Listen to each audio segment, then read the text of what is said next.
somehow much more exhausting. Yeah, it is. It just takes a different muscle, I think. So I sympathize with all of you who are doing your like entire course load online. It's really intense. Um, so anyway, well, I'm here. What can I answer for you? Wow, yeah. Do either of you guys have questions to start that you want to throw out into the? Oh no. I'll just say, can you introduce yourself like really briefly, just to remind me of like I saw The I know, video. yeah, Sure. yeah, Sure. So my name is Nandita Shenoy. I am a playwright and an actor. I live in New York. These are the posters of my plays that were produced. So that's sort of exciting. And actually, it's the same play that was produced twice. But yeah, basically, I started in the theater as a musical theater person. I was a dancer for many years, and then I ended up also acting, and then I sort of was forced into writing. So now I'm a hyphenate and I do it all. I've stopped dancing, but I'm still here, kicking it. say forced into writing, do you mean like you were that was that was what you found demand for? That's what you found? I mean, like, I shouldn't say forced into, because like had been a writer since I was a kid. So like but I never really thought of it as a career. And the reason I said that was that I felt like there weren't roles that were really appropriate for me. So I just was like, finally, like, I should just write something. Um, so, so yeah, that's how I came to playwriting, is trying to find um, roles that weren't super stereotypical. Yeah. In terms of now doing multiple things, Yeah. like, do you feel, is it like a pretty even balance of those things, or is it more one than the other? It comes and goes. I mean, I'll say, like, from what's been nice about having two things that I'm sort of juggling all the time is that there's always something to be working on. Whereas when I was strictly an actor, I really did feel very beholden to other people's decisions. And what I like about writing is that, I can always be writing regardless of if there's a global pandemic. So although I've not been very successful at writing since all of this began. Um, but I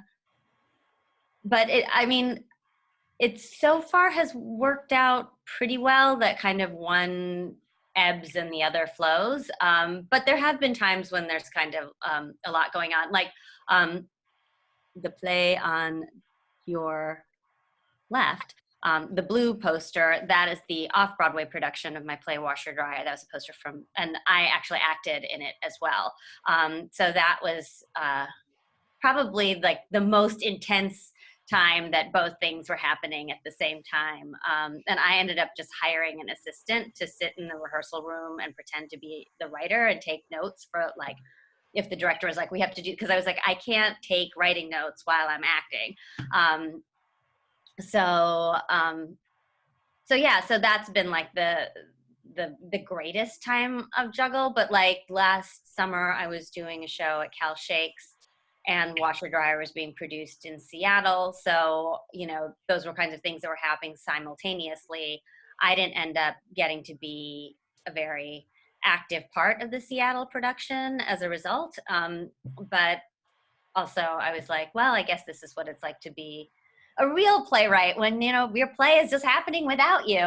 Um, so, uh, so yeah, it's been nice to not feel so beholden to one, but sometimes it can get pretty stressful.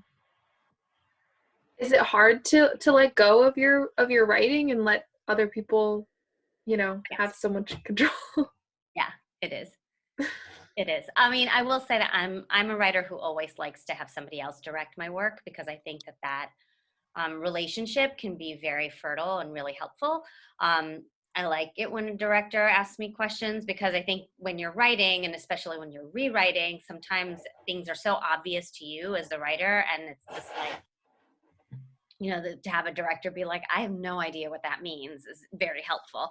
And I have worked as an actor for writers who have directed their own work. And what my experience has been that sometimes they're like, well, the writing is great and the direction is great, so if this isn't working, it must be the actor's fault, which is just like not a great situation to be in. So because I'm an actor and I didn't love that situation, I've always been like, I will always have somebody else direct my work. But that said, I know I'm super active in the room. I like to hear what actors have to say. I think actors are the greatest resource to playwrights, because hearing your words out loud and the way that, you can hear your lines in so many different ways can be so inspiring and helpful, and just show you things about your play that you didn't even know. So I tend to be very proactive in the room, and I like people to offer their insights. I'm not crazy about like, why don't you change this line? But I do like it when, if someone is like, I just don't understand what this means, or I'm having trouble with this, or like, I really wish something, or whatever. I think that all of that is super helpful to me. And so, so when I'm not able to be there, I mean, I think it's also like, it's different when you have a play that's in development. Like the first 3 productions of Washer Dryer were all kind of, like the world premiere was in Los Angeles. And so I was there for the entire rehearsal period. And I had a great relationship with the director. So we really collaborated a lot. And then for Chicago, then it was done in Chicago, and I was just there for the first week, like for their table work kind of process, so that I could answer questions. I didn't do a lot of changing. And then obviously for Off-Broadway, it was, there was still a lot of changing happening in the room. But then, I mean, the Seattle production, I was just like, this is the play. There will be no changes, and, do what you will. So, so in that sense, it's easier to let it go, because you know that like it's done. But when it's like, it doesn't feel done, that is really hard for me to be like, oh, but I could have just changed this and it would have worked so much better, or whatever. So yeah, I see a question from Kimberly. Hi.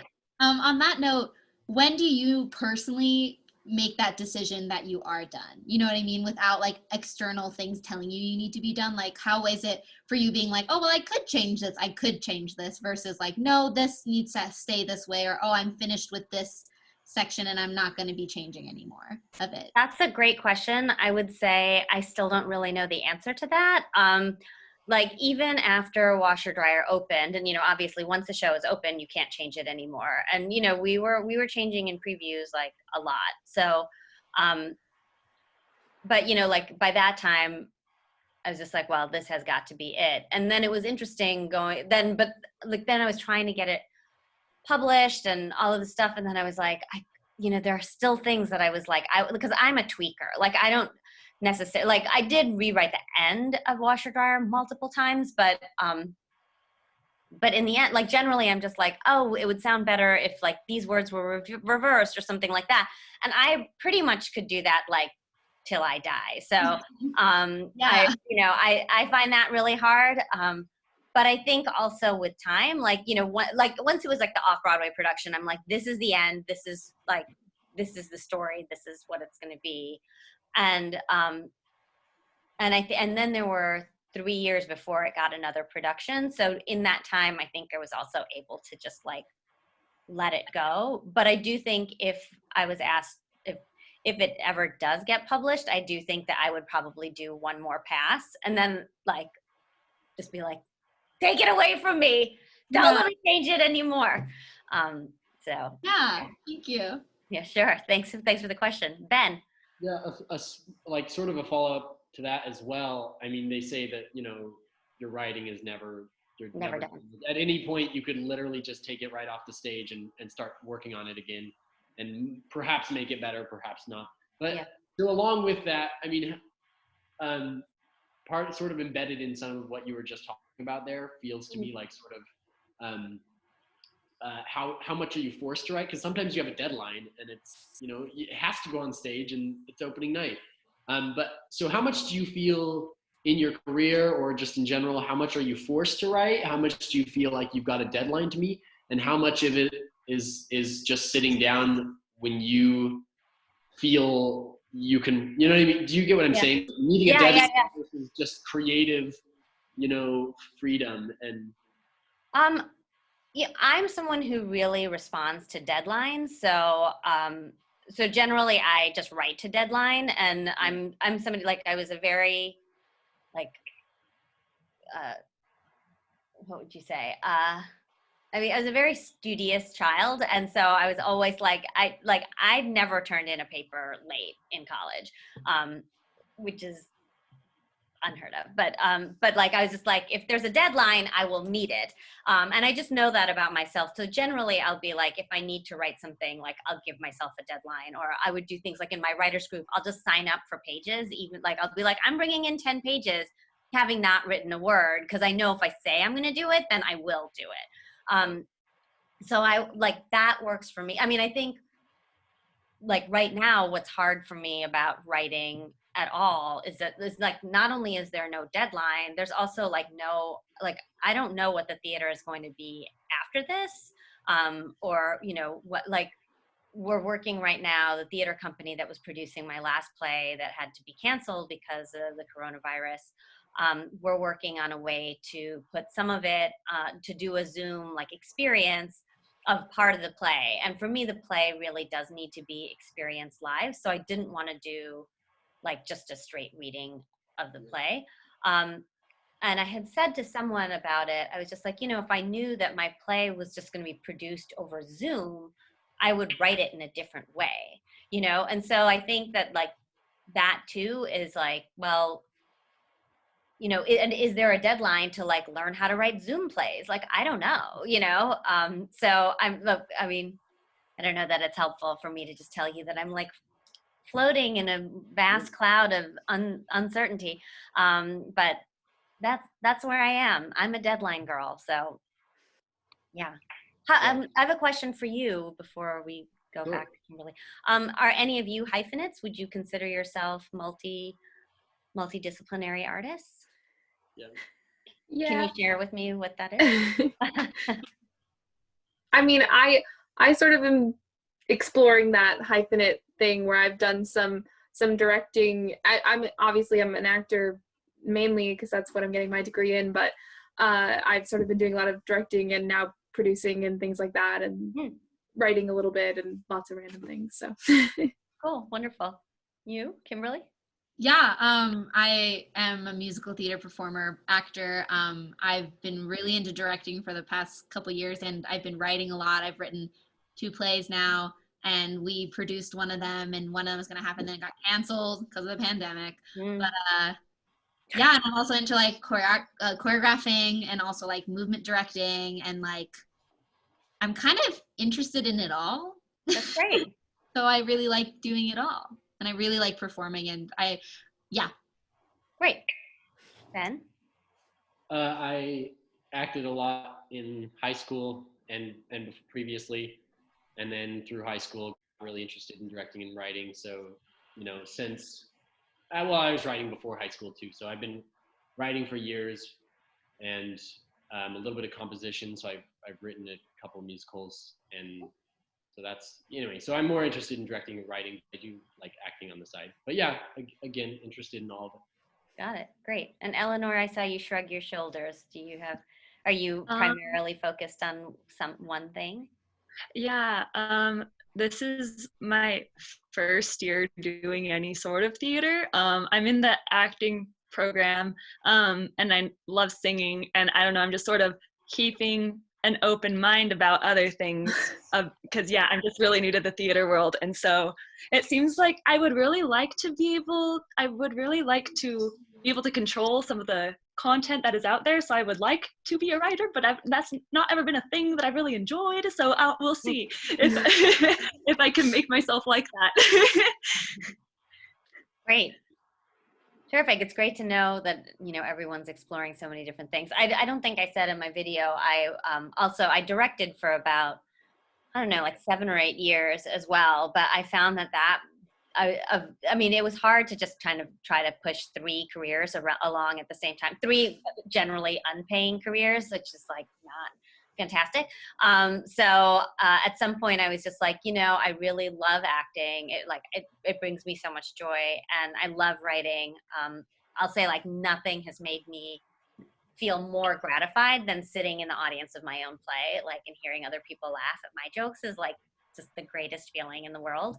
But I was like, but when I direct, like, I like it. I'm reasonable at it, but it stresses me out. Like I never slept through the night whenever I would be directing something. I would always like wake up and be like, I didn't tell them this or what I should do or whatever. And I was like, it's so stressful that I was like, maybe I should just like put that aside. So I think it's great to be open to like as many different things as you can try and see what you like and also just what kind of comes to you.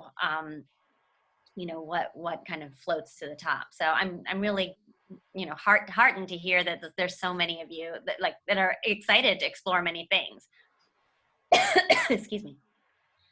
Great. So Kimberly, you had a question. I'll go back to you. Yeah, I had a question about since a lot of us are interested in kind of doing it all, you've had experiences being in plays that you have written. How, like you said, you hired an assistant. What are some other like tricks and tools that you use to be able to pull that off? Because it is quite a feat to be able to like try and be in your own productions that you're writing, and especially if some of us are interested in like directing. And I know Chessie and I have most recently been talking about like creating our own works and like being in them and like creating productions. So what is your advice for those sort of experiences and how to like kind of make it successful? Yeah, I think that's a great question. And you know, again, there's like so many different answers to it. At least for me, I will say that it took me a while to get to the place where I was like, I can be in my own plays, because I think, especially for women, I think there's this sense of like, who do you think you are? And you're so egotistical to like write a role for yourself. Although like, I totally started writing because I was like, there are no parts for me.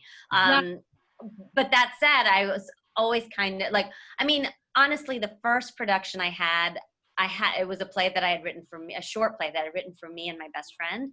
But when it got picked up in a short play festival, I actually didn't want to act in it because I had never had the experience of being the writer, and I wanted to know what that was like and experience that like in a focused way. But then after that, it was interesting. Like I actually had to audition for my play off Broadway, which was like a very uncomfortable and unpleasant experience. So I'll say like you should be purposeful about what you are creating. Like, so I have a play that's in development right now called Baby Camp, and I wrote a part for myself. And I've been really upfront about that, like with any director that I'm working with or anyone that's, you know, wanted to develop it. I'm just like, listen, this part is for me. So that we don't have that kind of weird thing happening, because it's really bizarre to audition for your own play. But that said, I've workshopped. I mean, you can't have a production anywhere at all without some kind of workshopping. And I would say like, that's an opportunity to hear it in someone else's mouth and just like listen and focus. So I've had workshops of all my plays. Sometimes I like to keep changing the cast so that I'm not writing towards any one actor, but writing, you know, a role that like many people could play. So that's been like kind of my guiding principle at this point, is just to be upfront if a role you're writing it for yourself, and also if you're asking somebody else to do it in a workshop, to also be like, look, this is a part that I've written for me, but I really need to hear it. Would you be willing to play the part? So that you're not also upsetting other people about it, because you know, there's definitely many hurt feelings to have out there, and I just think that being upfront is the best way to go forward. Yeah, thank you so much. Yeah, you're welcome. Yes. I mean, I'll just comment. I mean, I could add a question onto this, but I would comment that like I think that's one great thing that pulls me to writing is I ironically I just had a conversation with a friend of mine yesterday about what you're talking about, which is like, you know, if there's no roles out there, or the sort of the theater world and what society idealizes is not you, as an actor or director or whatever it is. Yeah. You know, what appeals to me as writing in a large sense is just being able to say, well, I can change that. I can put out whatever I want. And of course there's financial things and yeah, how much is it going to be successful or whatever. But being able to, as a writer, say, you know, I can do whatever I want to this piece. And if I do it effectively and I do it in a strong way, I can actually convince people of this, or I can make parts for this, you know, or whatever it is. So whether you're writing yourself into a piece or not, I think that's just a really cool piece of writing. So yeah, I don't know. That's a comment I have, at least. Oh, I mean, it is like, I mean, it's interesting to hear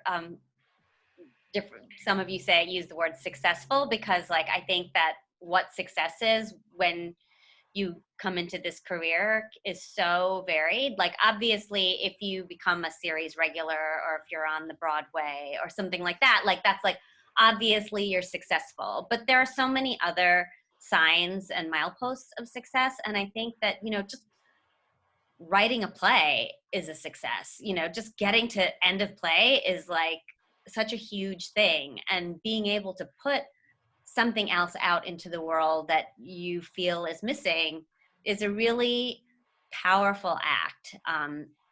You know, regardless of whether it gets produced by, you know, Second Stage or some very small downtown theater or whatever, it's putting, you know, it is that quote, you know, be the change you want, you know, you want to see in the world. Like, I think that being a playwright allows you really to do that in a very concrete way. I have a question. I feel like from your videos, so much of your career has been like responding to sort of the way that the theater world exists, and the things you've seen and the changes that you've wanted to make. And I guess sort of just, I know obviously now things are going to change again and be vastly different, but some of the big changes you've seen that you feel like what you think the culture of it is sort of becoming, I guess, is my question. I mean, I think it is becoming more friendly to non-white male people in general. Now, it's very, very slow moving. And, you know, like to just look at the number of women directing on Broadway is just such a like absurdly low number. But that said, I think that there is slow progress to wanting to hear more stories than just like, you know, a group of very rich white people drinking wine on the Upper West Side, you know? So like those stories, there's an interest in them, and there is a market for them that I think wasn't, like, certainly when I first moved to New York, it was not like that. And, you know, you would get like a play about, you know, poor people or Black people or, you know, Indian people, and that would be like the diversity of the season, you know, and that's not at all the case anymore. So I just think that there's just an interest in more varied stories, you know, and not to say that white men can't be a part of that. They absolutely are, but it's not as dominant as it was before. And I mean, following up on that too, I feel like I see that change a lot more in straight plays than I do in musical theater. And as someone who's sort of bridged both worlds, what do you think about the trends there? I think that Hamilton has like completely changed the story, the narrative, because prior to that, and you know, I think I said in my video, like I did a lot of King and I, like a lot of King and I. And you know, and for a while it was just like you were either a King and I Asian or a Saigon Asian. And like people just like made a living, qualified for health insurance, like all of those things on those two shows. But like, if you don't want to play like a subservient wife or a prostitute, like you have a bit of a problem. So, so like, it's great that there are other shows. And I think for such a long time, multicultural shows were considered not commercial, you know, that it was like, you know, and there's, I mean, I think with this change that I'm observing is just like that argument of like, nobody wants to see that is just not true. I mean, like Hamilton destroyed every box office record, like for anything ever. So you can't say that like multicultural casts don't sell tickets. Like they absolutely do, you know, and I hope that it, instead of being like, well, what's the next like multicultural show that we can like make $1 bazillion off of, I hope it's more like, what is an interesting story that we want to tell or we want to hear or we want to see, as opposed to like, we can't do this or we can't do that because of this like unseen, unknown public hunger for something that they've been given for the last 100 years. Yeah, thank you. I mean, you sort of touched on a little bit on like one of my other questions, which would be like, as a playwright specifically, how do you stand out? How do you, you know, I don't know. This is one of my worries as a playwright. I'm always thinking of like, oh, there's another story out there that's like super similar to this. Like, why am I even writing this kind of thing? And I think a lot of people have that worry. Okay, how do I stand out? How do I write something that's never been written before? I don't think you have to write things that have never been written before. But I think that touches on that too, because you know, if you just think of it in a way that's like, what's a story that is really compelling that I want to tell, I think oftentimes that's good enough, and we get too caught up in like creating something brilliant. You know what I mean? If we just, you know, so I think part of what you were talking about there kind of speaks to that, but maybe you could speak to it more. Yeah, I mean, I think that I think that if your goal is to create something brilliant, like chances are you're going to fail, because it's just really hard to put that on yourself. So I think it's more about like, yeah, exactly what you said. It's more about like, well, what is a story that I want to tell? And I kind of assume that every story that I have told has been told before in some form or the other, you know, so I don't really have any illusions that I'm being particularly original.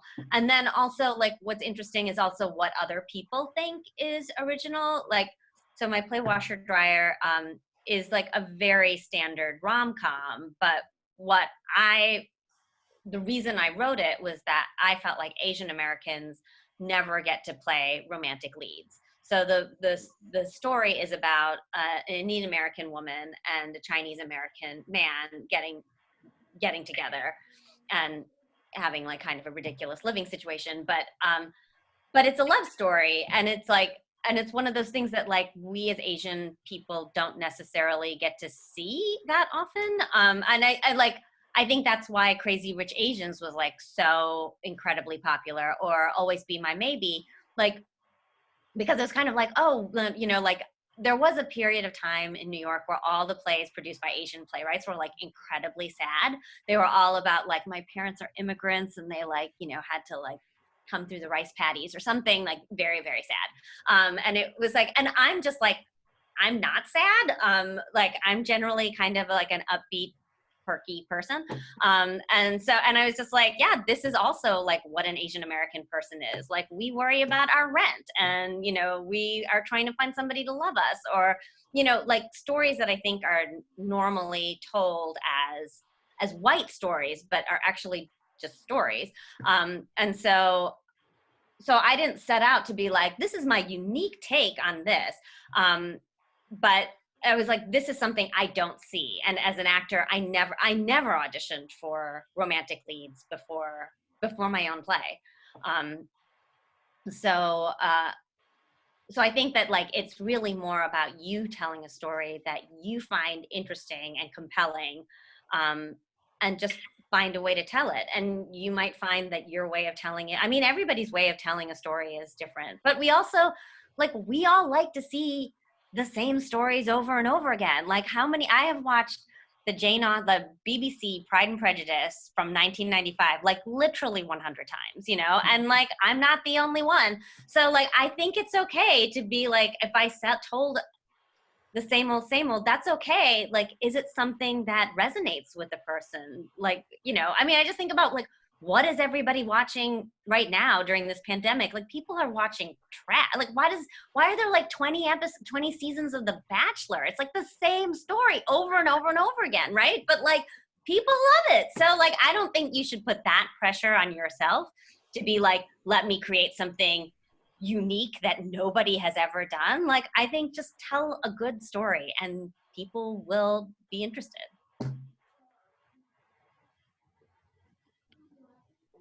Yeah, thank you. That's my 2 cents.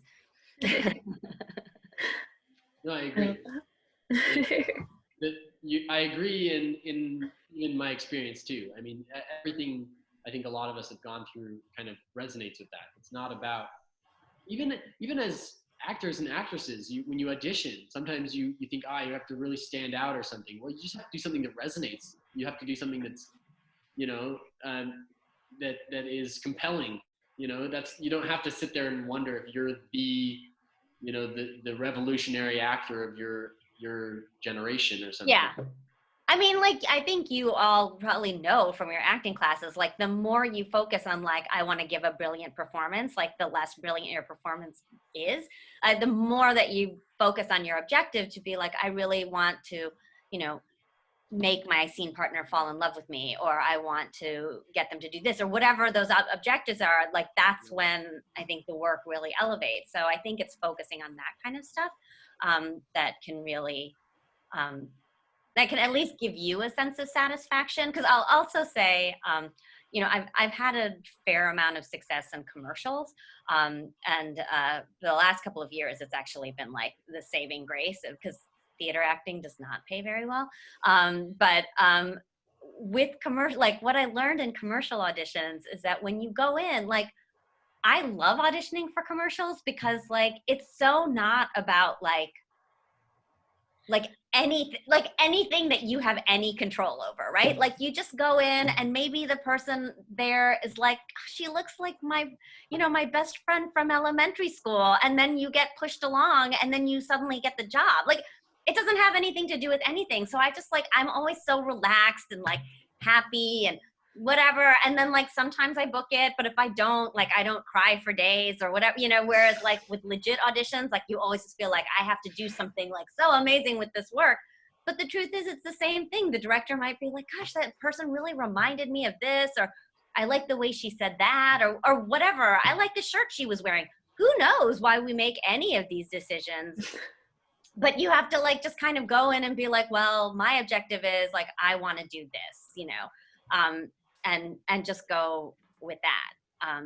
There was a producer once who always confused me with a different with a different writer, and she always called me the wrong name, and then I had to audition for that theater. And so my goal for that audition was simply to get her to know that I was Nandita and not this other writer. And I was like, it was like one of the greatest auditions of my life, because I was just like focused on like, just like being like, I'm here, I'm Nandita, this is what I do, like whatever. And it was, I mean, I didn't book it, but I was just like, I felt satisfied because I was just like, this is my goal, as opposed to like, let me be the greatest person who's ever come into this audition room to like wow you with my interpretation, which may or may not jive with your interpretation of what this character is supposed to be. So like, I don't know, my goal in life is really to be able to go to any audition the way I go to commercial auditions, and it's still a work in progress.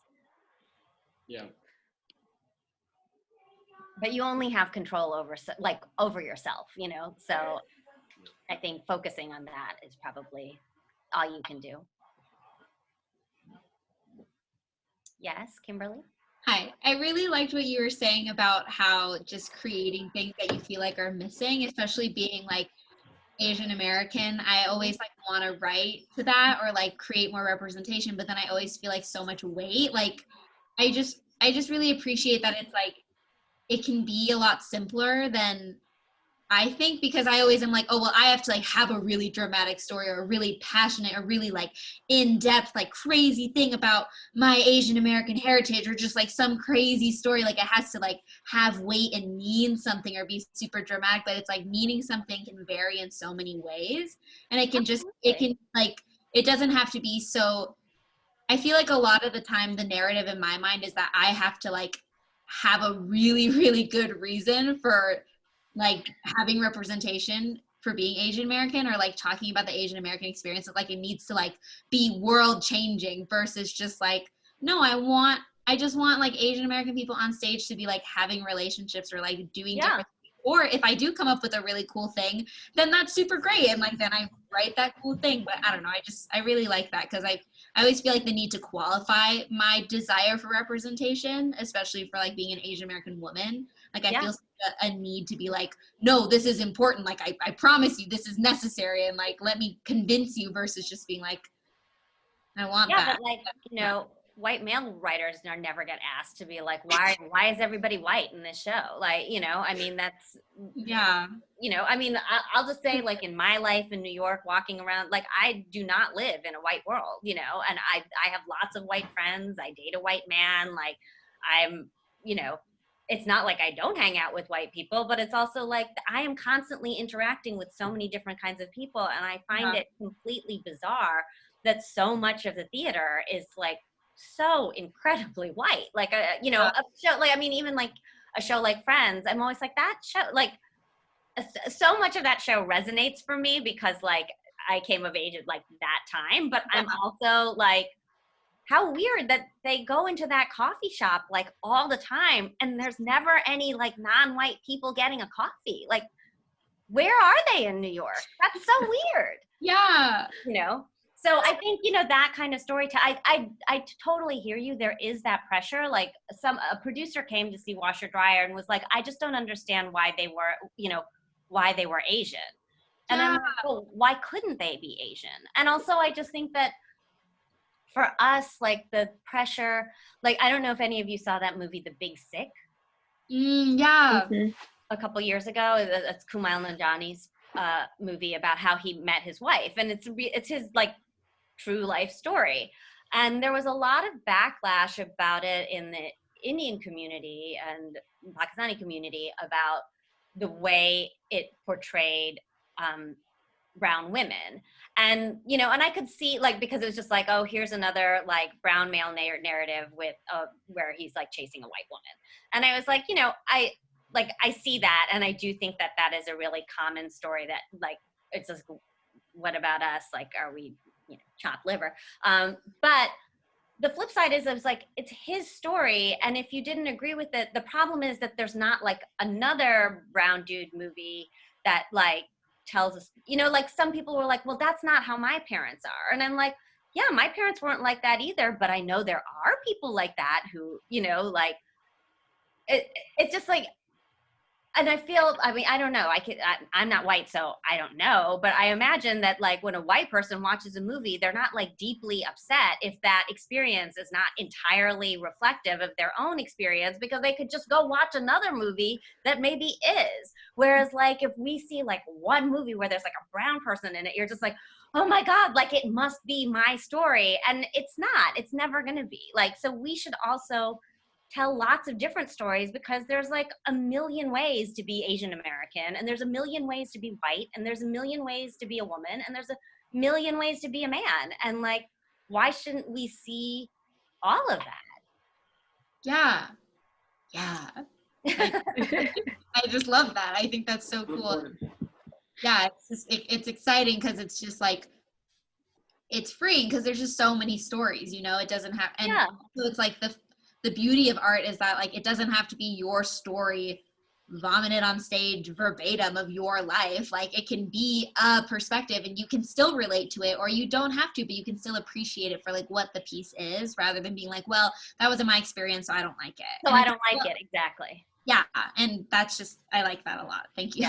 Yeah. So, I mean, I think that it's just important to have, you know, a diversity in so many different ways. It's not just about race or about gender. Like, I mean, there are just so many different experiences out there that we don't get to see. And like, what is I just think telling stories is like such a human thing to do. And if we're not sharing everybody's stories, then like, what are we really doing? Yeah. Yeah. Thank you so much. No, my pleasure. And I hope like also as actors, you all like seek that opportunity to, you know, to be something different than you are and to play a wide variety. I know for all of us, we all get, you know, we do get pigeonholed as like, I'm this type, or I'm, you know, I'm the ingenue, or I'm the character, or I'm the leading man, or whatever, like, you know, and I just really encourage you all not to put yourself in those boxes, because you'd be surprised. You'd be surprised what can happen if you're not in that box.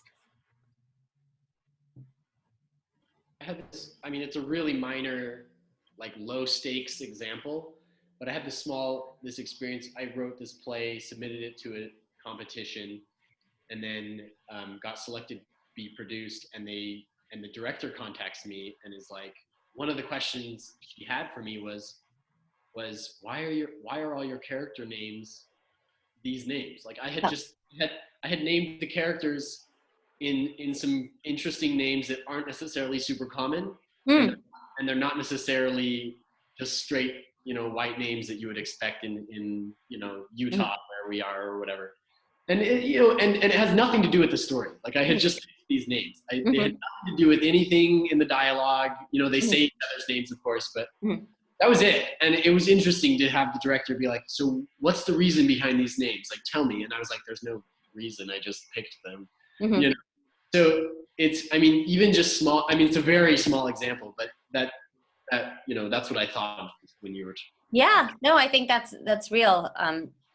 You know, and I think that's great that you're trying to, you know, open it, because to be like, you know, people with different names you know, we all kind of live in this, in, you know, similar worlds. So it's, you know, again, like for me, for a washer dryer to be like, yeah, Asian American people are just like trying to keep their apartment, you know, like, that's not like a uniquely white experience.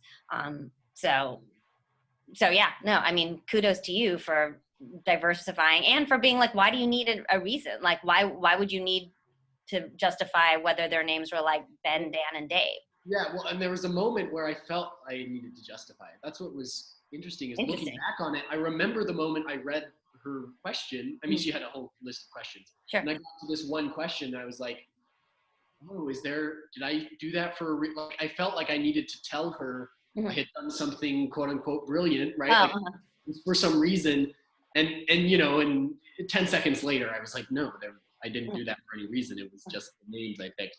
So, you know, I think sometimes we're pressured into it too. We're pressured into this, you know, like, hey, homogeneity. Yeah, and if you're gonna write an Asian American play, it's got to be for a good reason, like Kim was talking about. It's got to be for some, like, you know, clear thing you're trying to say or whatever. And it doesn't have to be. It can be, this is just what I'm, you know, this is just what I'm writing. This is what I learned. Anyway, so I think it's great what you're saying. That's what I thought. Cool. Okay, I think we can do like one or two more questions if anyone has anything else, and then, but yeah, this was great. Thank you so much for coming and talking to us. I'm so happy to be able to talk to people at this time, and I know it must be so scary or just, you know, uncertain. We're all like very uncertain about what is going to happen next, but it's exciting to hear all of you talk about your work and your openness to so many different things. I mean, I also just think that even like the academic landscape has changed so much since I was in college. So just in terms of like who can do what. So I'm just excited to hear from all of you that you're all exploring lots of different things, and you know, there's no pressure to choose one or the other until I think you know, until that choice becomes clear for you. And that's why I wanted to make that video, just to be like, my path was like completely all over the place and like very random. But about maybe 8 years ago, my parents moved out of the house that I grew up in, and I went home to like clean out my bedroom. And when I was cleaning my closet, I found this script that I had written when I was in 6th grade.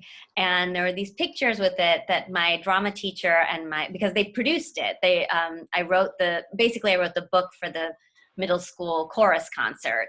And my music teacher and my drama teacher gave me this t-shirt after the production, and it said playwright on the back. It said my name on the front, which was like so exciting because at that time to get like a personalized anything with a name like Nandita was very unusual.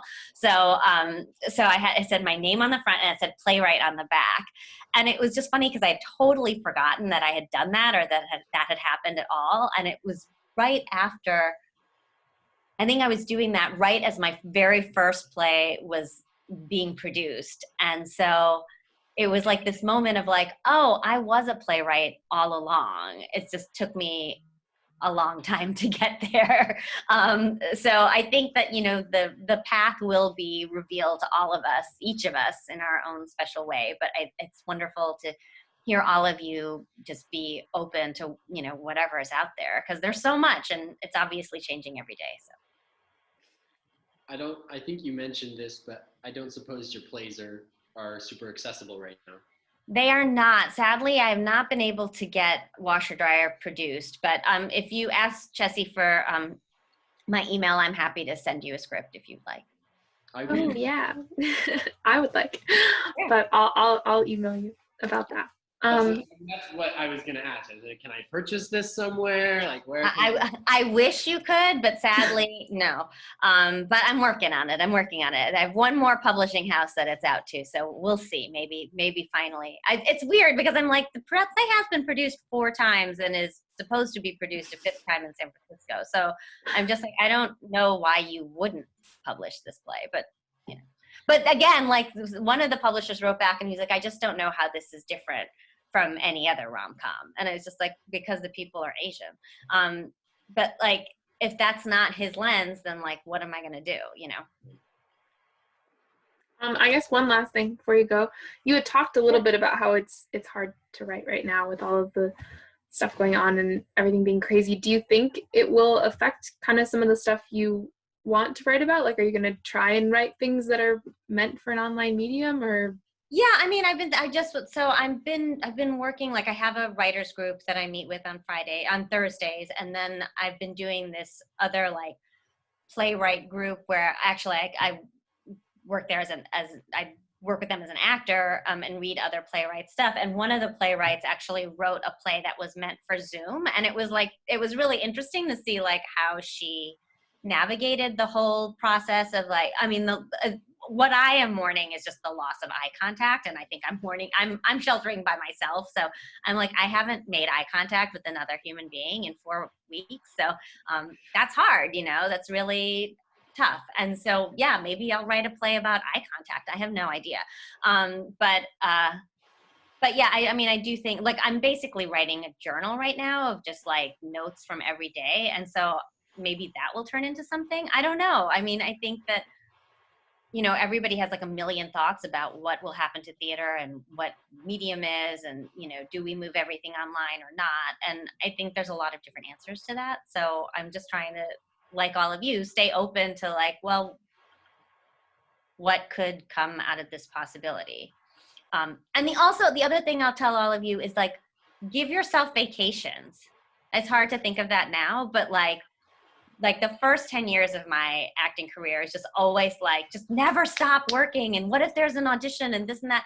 And then like, I took a 2-week vacation for a special birthday. And it was like, oh my God, like I feel so refreshed and renewed. And like, I'm able to go on in a way that like I hadn't before. So I highly recommend take care of yourself. There's always going to be another project out there, but like you only have one of you. That's my mom-like advice for all of you. I think that's a great way to end. So thank you so much for coming in. And I will definitely email you about getting these guys. Yeah, I'm happy to send whatever plays you can. Yeah, I think like I have a website so you can see what the plays are and feel free to request them by name. Thank you so much. All right.